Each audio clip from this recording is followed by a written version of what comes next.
வணக்கம் நண்பர்களே. இந்த வீடியோவில் வந்து நம்ம 3D பிரிண்டிங் பேசிக்ஸ், அதாவது பிகினர் டியூட்டோரியல் போடுறோம் அப்படின்னு சொன்னேன். பிகினர் டியூட்டோரியல் வந்து இதுதான் பார்ட் 1. பார்ட் 1ல் நம்ம என்ன எக்ஸ்பிளைன் பண்ண போகிறோம் அப்படின்னா வந்து சாஃப்ட்வேர் அண்ட் ஹார்ட்வேர் ரெண்டுமே என்னென்ன தேவைப்படும். முதல்ல 3D பிரிண்டிங் பிகினர், இப்போ ஃபஸ்ட் டைம் நீங்கள் 3D பிரிண்ட் பண்ணுறீங்க அப்படின்னா வந்து என்னென்ன தேவைப்படும் அப்படின்றது தான் இந்த வீடியோவில் எக்ஸ்பிளைன் பண்ண போகிறேன். இது வந்து A924 Pro இந்த பிரிண்டர். நான் வந்து இந்த சீரிஸ் ஃபுல்லாகவே இந்த 3D பிரிண்டரை வச்சு தான் மொத்தம் எக்ஸ்பிளைன் பண்ண போகிறேன். அதாவது பெட் லெவலிங்லேருந்து என்னென்ன, ஏன்னா இதில் வந்து கொஞ்சம் அட்வான்ஸ்டு ஃபீச்சர் இருக்குது. ப்ளஸ் இதுதான் வந்து இப்போ வந்து மார்க்கெட்டில் வந்ததால், ஏன்னா எண்டர் 3க்கு வந்து எக்கச்சக்கமாக வந்து 2 இயர்ஸாக அது ஆல்ரெடி மார்க்கெட்டில் இருக்குது. அதுக்கு எக்கச்சக்கமாக இருக்குது டியூட்டோரியல்ஸ். அப்புறம் எந்த ப்ராப்ளம் அதில் இருந்தாலும் அதில் நீங்கள் யூடியூப்லேயே இல்லை கூகுள்லேயே போட்டிங்கன்னா எக்கச்சக்கமாக அதுக்கு இருக்குது. அதோட என்ன சொல்கிறது, ட்ரபிள் ஷூட்டிங்னு போட்டிங்கனாவே அதோட ப்ராப்ளம்ஸ் எல்லாம் வந்து எக்ஸ்பிளைன் பண்ணி நிறைய பேர் சொல்லியிருக்காங்க. இது வந்து A924 Pro வந்து இப்போ தான் இந்தியன் மார்க்கெட்டில் வந்திருக்கு. அதனால் இதை எக்ஸ்பிளைன் பண்ணலாம் அப்படின்னு பிளான் பண்ணியிருக்கேன். ஃபஸ்ட்டு வந்து ஹார்ட்வேர், சாஃப்ட்வேர். இதுதான் hardware machine. Already 3D printer பார்த்துருப்பீங்க. பார்க்கல அப்படின்னா இதுதான் வந்து 3D பிரிண்டர். நம்ம சாதாரண கலர் பிரிண்டர் எப்படியோ அந்த மாதிரி 3D பிரிண்டர். ஆனால் இதில் வந்து பொருள் செய்யலாம். ஆல்ரெடி எக்ஸ்பிளைன் பண்ணியிருப்பேன். திரும்பி நான் ஃபஸ்ட்லேருந்து என்ன 3D பிரிண்டர்னா என்னன்னு சொல்லிட்டு இருக்க விரும்பல.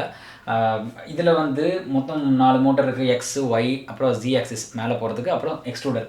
அந்த ஃபிலமெண்ட் வந்து எப்படி இருக்குன்னா, இது வந்து ஓல் 3D பிராண்டோட ஒரு PLA ஃபிலமெண்ட். ஓப்பன் பண்ணால் இந்த மாதிரி அதாவது எக்ஸாஸ்ட் ஆகிருக்கும். எக்ஸாஸ்ட் பண்ணி வச்சுருக்காங்க. இப்படி தான் இருக்கும் ஃபிலமெண்ட்டு. இந்த மாதிரி டியூப் மாதிரி இருக்கும். இது எது காட்டுறேன் அப்படின்னா வந்து இதில் தான் நம்ம பிரிண்ட் பண்ண போகிறோம். நம்மளுக்கு எப்படி A4 ஷீட், நம்ம சாதாரண பிரிண்டரில் வந்து A4 ஷீட் போடுறோமோ அந்த மாதிரி இதுக்கு வந்து இதுதான் மெயின். இந்த மாதிரி பைப் மாதிரி இருக்கும். இது grey colour PLA filament 1 kg. இந்த மாதிரி ஸ்பூலில் இந்த மாதிரி ரவுண்டாக வரும். இது பற்றி நான் வர வீடியோஸில் சொல்கிறேன். இது சும்மா இதை பற்றி காட்டுறேன். இந்த மாதிரி இந்த ஃபிலமெண்ட் வச்சு தான் நம்ம இந்த பிரிண்ட் பண்ண போகிறோம் அப்படின்ட்டு. கலராகவும் இருக்குது. மெட்டீரியல் வைஸ், அதாவது ரப்பருக்கு ஒரு மாதிரி இருக்கும் PLA, TPU. அப்புறம் ஸ்ட்ராங்கான பிளாஸ்டிக்னா ABS. இது வந்து ஒரு மைல்டான பிளாஸ்டிக். நார்மலாக டே டு டே லைஃப்பில் யூஸ் பண்ணக்கூடிய ஒரு பிளாஸ்டிக். அது வந்து PLAன்னு சொல்லுவாங்க, பாலிலாக்டிக் ஆசிட்னு. அந்த மாதிரி நிறையா இருக்குது. சாஃப்ட்வேர், ஹார்ட்வேர் நம்ம எப்படி இருந்தாலும் நம்ம பார்ப்போம். சாஃப்ட்வேரில் என்னென்ன இருக்குது அப்படின்னா வந்து நான் இப்போ முதல்ல சொல்லிடுறேன். அதுக்கப்புறமா வந்து அதை எக்ஸ்பிளைன் பண்ணுறேன். எப்படி ப்ராசஸ் படி நான் உங்களுக்கு வீடியோவாக அதில் போடுறேன். என்னென்னலாம், எது சாஃப்ட்வேர், எது ஸ்லைசர்னு நான் இப்போ முதல்ல சொல்லிடுறேன். ஃபஸ்ட்டு வந்து சாஃப்ட்வேரில் பார்த்தீங்கன்னா வந்து 3D பிரிண்டிங் சொல்லிட்டேன். அப்புறம் வந்து 3D CAD, Fusion 360, ஆட்டோடெஸ்க், அப்புறம் நிறையா இருக்குது, எக்கச்சக்கமாக இருக்குது. நான் யூஸ் பண்ணுறது பார்த்தீங்கன்னா வந்து ஆன்லைனில் ஆட்டோடெஸ்கோட டிங்கர் CAD அப்படின்ற ஒரு இது வெப்சைட்லேயே யூஸ் பண்ணுற ஒரு சாஃப்ட்வேர். நான் டவுன்லோட் பண்ணணும்னு அவசியம் கிடையாது. அது வந்து சைட்லேயே இருக்கும். நான் அதுக்கப்புறமா எக்ஸ்பிளைன் பண்ணுறேன். அது எப்படி நான் டவுன்லோட் பண்ணுறது, எப்படி என்னன்றதெல்லாம் தனியாக இப்போ நான் சொல்கிறேன். கொண்டாருக்க சொல்கிறேன். இப்போ நான் வந்து ஒரு என்ன சொல்கிறது, மேலோட்டமாக சொல்கிறேன் என்னென்ன பண்ணுறேன் அப்படின்ட்டு. ஃபஸ்ட்டு வந்து 3D மாடல் பண்ணுறோம். 3D design. எக்ஸாம்பிளுக்கு இதை நான் இப்போ பண்ணுறேன். இது டாகுன்றத விட ஒரு ஸ்கொயர் ஷேப்பில் ஒரு பொருளை வந்து 3D already Autodesk 3D files Autodesk பண்ணுறவங்க இல்லை CADலாம் வந்து தெரிஞ்சிருக்கும். ஆல்ரெடி நீங்கள் சில பேருக்கு தெரிஞ்சிருக்கலாம். அது வந்து சாதாரணமாக வந்து எப்படின்னா, அந்த 3D மாடலை வந்து படத்துக்கு எதுக்கு வேணுமோ யூஸ் பண்ணலாம். 3D மாடல் வந்து எந்த ஃபார்மெட்டில் இருக்கும்னு எனக்கு சரியாக தெரியல. அது வந்து இப்போ எக்ஸாம்பிளுக்கு மூவிஸ்க்கு 3D அனிமேஷனாக, கிராஃபிக்ஸாக அப்படி யூஸ் பண்ணலாம். நம்ம 3D பிரிண்டிங்க்கு யூஸ் பண்ணுறதுக்கு வந்து நீங்கள் வந்து .stl ஸ்டீரியோ லித்தோகிராஃபி அந்த ஃபார்மெட்டில் தான் வந்து ஸ்டோர் பண்ணியிருக்கணும், அதை சேவ் பண்ணியிருக்கணும் அந்த மாடலை. எக்ஸாம்பிளுக்கு நான் ஒரு சிம்பிளான ஒரு ஸ்கொயர் பாக்ஸை வந்து CADல வந்து நம்ம டிசைன் பண்ணுறோம். அது வந்து .stl ஃபார்மெட்டில் வந்து நம்ம சேவ் பண்ண போகிறோம். சேவ் பண்ணிவிட்டு அதுக்கப்புறமா அந்த ஃபைலை என்ன பண்ணுவோம்னா, அந்த .stl ஃபைலை வந்து நம்ம ஸ்லைசர்னு சொல்லுவோம். ஸ்லைசர்னால் இந்த 3D பிரிண்டை வந்து எப்படி அந்த பாக்ஸை வந்து எப்படி லேயர் பை லேயராக வந்து எப்படி நம்ம பிரிண்ட் பண்ண போகிறோம் அப்படின்றது வந்து ஸ்லைசர் தான் முடிவு பண்ணும். அந்த STL ஃபைலை வந்து அப்படியே உள்ள நம்ம ஸ்லைசரில் போட்டு, அது வந்து Qரான் இருக்குது, நிறைய இருக்குது. நான் அதை பற்றி அப்புறமா சொல்கிறேன். அந்த அந்த பாக்ஸ் வந்து அந்த ஸ்லைசரில் ப்ளேஸ் பண்ணிவிட்டு நம்ம ஸ்லைஸ் பண்ணோன்னா ஸ்லைஸ் பண்ணி ஸ்லைஸ் பண்ணதுக்கப்புறம் வந்து G கோடாக வரும். அந்த ஃபைல் வந்து G கோடாக வரும். அந்த G கோடை நம்ம வந்து மெமரி கார்ட்லேருந்து எடுத்து மெமரி கார்டை சேவ் பண்ணி அதை இப்போ நம்ம 3D பிரிண்டருக்கு கொடுத்து ஃபிலமெண்ட்டை இன்சர்ட் பண்ணி நம்ம பிரிண்ட் பண்ண வேண்டியதான். அவ்வளோதான்.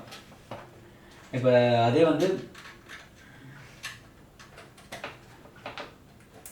இப்போ நம்ம சாதாரணமாக ஒரு கலர் பிரிண்டரில் என்ன பண்ணுவோம், A4 ஷீட்டை இன்சர்ட் பண்ணுறோம். நம்ம ஒய்ஃபை பிரிண்டராக இருந்தால் நம்ம மொபைல் ஃபோனோ இல்லை டேப்லெட்டோ கம்ப்யூட்டரோ எதுலேயோ வந்து அந்த எந்த பேஜை பிரிண்ட் பண்ண போகிறோமோ அதை வந்து நம்ம கம்ப்யூட்டரில் லோட் பண்ணிவிட்டு எல்லாமே கரெக்டாக இருக்கா அப்படின்ற மாதிரி எல்லாமே பார்த்துட்டு நம்ம அப்படியே பிரிண்ட்னு கொடுக்க போகிறோம். ஒரு A4 ஷீட்டில் பிரிண்ட் பண்ணுறோன்னா வந்து நமக்கு எல்லா கம்ப்யூட்டருமே டிஃபால்ட்டாக பிரிண்ட்ன்ற ஆப்ஷன் இருக்கும். அந்த பிரிண்ட் வேறு 3D பிரிண்ட் பண்ணுறதுக்கு வந்து ஸ்லைசர்னு தனியாக வச்சிருக்கணும். அதில் ஸ்லைஸ் பண்ணிவிட்டு அந்த G கோட் எடுத்து இதில் மெமரி கார்டை இன்சர்ட் பண்ணி தான் நம்ம இதில் பிரிண்ட் பண்ண முடியும். நம்ம போய்ட்டு அதுதான் பண்ண போகிறோம். இப்போ வந்து அது என்னென்னன்றதை நான் தனியாக எக்ஸ்பிளைன் இப்போ திரும்பி அந்த வீடியோவாக நான் சொல்கிறேன் எப்படின்ட்டு. க்ரோமில் போய்ட்டு டிங்கர்கேட் அப்படின்னு டைப் பண்ணுறேன். டிங்கர்கேடுன்றது வந்து ஒரு ஆன்லைன் 3D சாஃப்ட்வேர். நீங்கள் வந்து எடுத்தோன்னே இப்போ தான் பிகினர், நான் வந்து எனக்கு வந்து நான் ப்ரொஃபஷனலாக வந்து ஒரு கம்ப்யூட்டரில் வந்து ஒரு சாஃப்ட்வேர் ஏற்றி பண்ண மாட்டேன், இந்த மாதிரி ஒரு டெம்பரரியாக பண்ணுறேன் அப்படின்னா வந்து இதோ பாருங்கள் டிங்கர்கேட். நான் வந்து டிஸ்கிரிப்ஷனில் லிங்க் கொடுத்துருக்கேன். டிஸ்கிரிப்ஷனில் அதை கிளிக் பண்ணிங்கன்னா ஸ்ட்ரெயிட்டாக இங்கே வந்துடும். சைன்இன் கொடுங்க. சைன்இன் போய்ட்டு ஒன்றும் இல்லை, சைன்இன் வித் கூகுள் கொடுங்க. tinkercad.comனு இருக்கும். டேஷ்போர்டு வந்துடும். இப்படி தான் இருக்கும். இங்கே வந்து க்ரியேட் நியூ டிசைன் கொடுத்துக்கலாம். கொடுத்தோடனே லோட் ஆகும். அந்த பேஜ் லோட் ஆகிட்டு உள்ளே இந்த மாதிரி வரும், ஒர்க் பிளேன் அப்படின்னு போட்டு. நான் இப்போ ஒரு சாம்பிளுக்காக இங்கே ரைட்லேயே இருக்குது பாருங்கள், பேசிக் ஷேப்ஸ்லாம் இருக்கும். நான் வந்து ஒரு பாக்ஸ் சும்மா அப்படியே ட்ராக் பண்ணி அப்படியே உள்ளே இன்சர்ட் பண்ணுறேன். பார்த்திங்கன்னா 20, அதாவது எம்எம்மில் இருக்கும். எம்எம்னா 10 mm 1 cm. நான் வந்து எக்ஸாம்பிளுக்கு ஒரு 10 mm வைக்கிறேன். நீங்கள் வந்து இங்கே எது பண்ணிக்கணும், சாலிட் ஹோல்னு இருக்கும், சாலிடில் தான் வச்சுக்கணும். ஏன்னா நம்ம அதை தான் பிரிண்ட் பண்ண போகிறோம். நான் எல்லாமே 10 வச்சுருக்கேன், 10 mm. இது அவ்வளோதான். இப்போ நீங்கள் வேறு ஏதாவது பண்ணோம் அப்படின்னா வந்து சிலிண்டர் இந்த ஷேப்லாம் வந்து மாற்றிக்கலாம், மாற்றி வச்சு பண்ணிக்கலாம். இப்போ நான் என்ன பண்ணுறேன்னா வந்து எக்ஸ்போர்ட் கொடுக்குறேன்.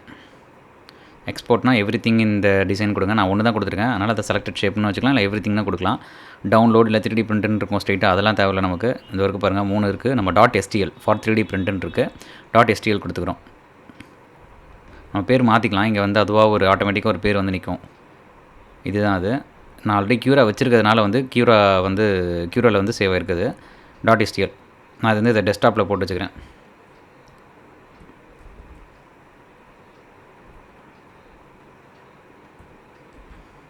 இந்த ஃபைலை இப்போ இது அவ்வளோதான். நான் ஒரு சாம்பிளுக்காக இதில் சொல்கிறேன். இப்போ வந்து க்யூரா, இந்த லிங்க்கும் வந்து நான் உங்களுக்கு டிஸ்கிரிப்ஷனில் கொடுக்குறேன்.